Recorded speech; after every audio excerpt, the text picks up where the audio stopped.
réponses. La population attend des réponses. Il y a une ambiance anxiogène qui est dans le pays, dans l'Europe, dans le monde, et on n'a pas de réponse. On ne sait rien. On nous donne que des chiffres tous les soirs. À 7h, 7h15, on nous donne des chiffres de morts, de vivants, on a besoin on a des questions toute la journée. On nous demande des choses. On n'a pas de réponse. Si vous aviez Emmanuel Macron face à vous, qu'est-ce que vous lui demanderiez? La première question. Moi, je lui demanderais tout de suite en tant que pharmacien. Ouais. Je lui demande, Monsieur Macron, laissez les pharmaciens faire leur travail. Laissez le pharmacien participer à cette crise. Mais c'est pas le cas aujourd'hui ? Non, aujourd'hui, on nous a mis de côté. Le pharmacien, il est capable d'équiper la population. Il y a 22 000 pharmacies en France. Mais on n'a pas le droit de vendre de masques. Je peux m'approvisionner en masques sans l'aide de l'État. La majorité des pharmaciens peuvent le faire. Il y a des réseaux. On a nos filières. Aujourd'hui, le pharmacien n'a pas le droit de vendre de masques. On n'a même pas le droit d'en acheter. On a juste la dotation classique que l'État nous envoie 3-4 boîtes tous les 10 jours. Et vous ne pouvez pas vous en fournir par vous-même, c'est ça? Je n'ai pas le droit de m'en fournir par moi-même. C'est ça la catastrophe. Nous, aujourd'hui, on vit avec la population. On est en ligne de front. On est face à une population qui nous demande des masques toute la journée. La question majeure en pharmacie, c'est est-ce que vous avez des masques? Je ne peux pas leur en donner. Qu'est-ce qu'on fait?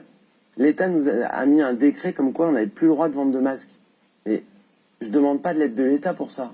Nous, les pharmaciens, on est capable d'acheter. On a nos filières d'approvisionnement. On nous propose des masques toute la journée. Et il faut savoir qu'il n'y a pas de rupture de masques. Hors de prix? Pas du tout. Un prix classique du marché.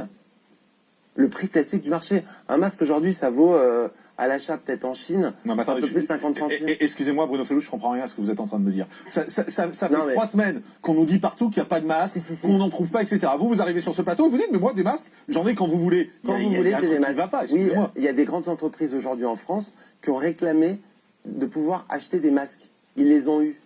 Il y a des transporteurs qui amènent des masques en France. Le seul problème, c'est que... Mais ils vont où ces masques? Ils vont à des entreprises qui sont obligées de travailler et donner des masques à leurs employés. Il y a un moment, la grande distribution doit être... Donc si vous prenez des masques, vous allez les enlever à des gens qui en ont besoin? Pas du tout, il y a d'autres filières d'approvisionnement. Il y a des labos qui fabriquent des masques en Chine, il y a des labos qui peuvent nous amener des masques en France, et le pharmacien peut participer.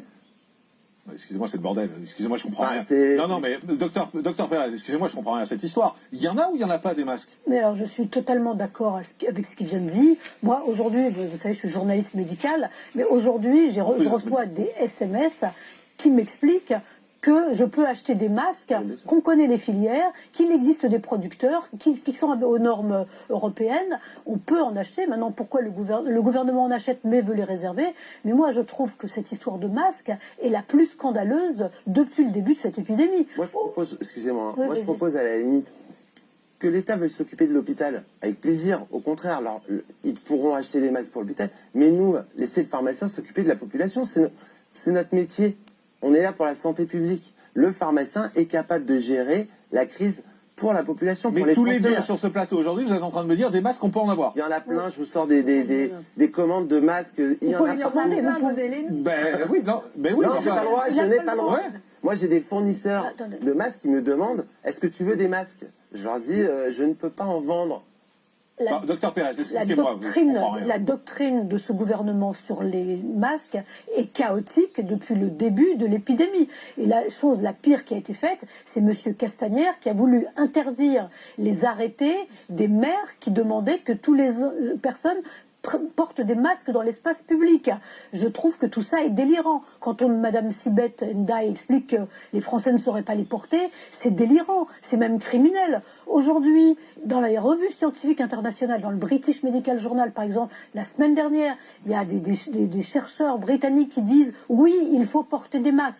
On n'a pas toutes les études contre placebo qui montrent que ça marche, mais bien sûr on sait que ça arrête les postillons qui diffusent le virus dans l'espace public. Des chercheurs chercheurs dans Nature viennent de publier une étude. Ils ont testé des masques contre différents virus. À l'époque, ils n'avaient pas encore le Covid. Et ils me disent, oui, le masque empêche la diffusion du virus à l'extérieur. C'est des données scientifiques. Aujourd'hui, on a quasiment la preuve absolue que ça protège la population. Ça protège les gens qui les portent d'être contaminés. Ça protège les gens qui ne sont pas contaminés de recevoir le virus. Ça protège pas à 100%, mais ça protège. Il vaut mieux, disent ces chercheurs, un masque artisanal, fabriqué vous-même avec du tissu, qu'un masque que vous ne pouvez pas trouver en pharmacie. La doctrine, elle est claire. Je ne comprends pas pourquoi cette doctrine, elle n'est pas appliquée. Comme je vous le disais tout à l'heure, moi, des amis m'ont dit, si tu connais des gens qui ont besoin de masques, voilà, j'ai une filière en Chine. Donc, si monsieur est pharmacien, il doit l'avoir encore plus souvent que moi, ce genre de réflexion.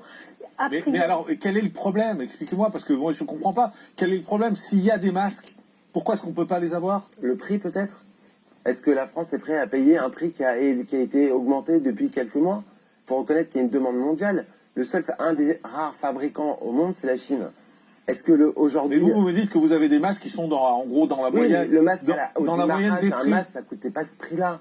Aujourd'hui, la demande est beaucoup plus importante. Donc le prix du marché a augmenté. Mais quel est le problème? Pourquoi est-ce qu'on vous autorise pas à en avoir? Je ne comprends pas. Mais je pose la question. Moi, je pose la question à M. Salomon et M. Véran. Pourquoi vous refusez que le pharmacien vende des masques? Laissez-nous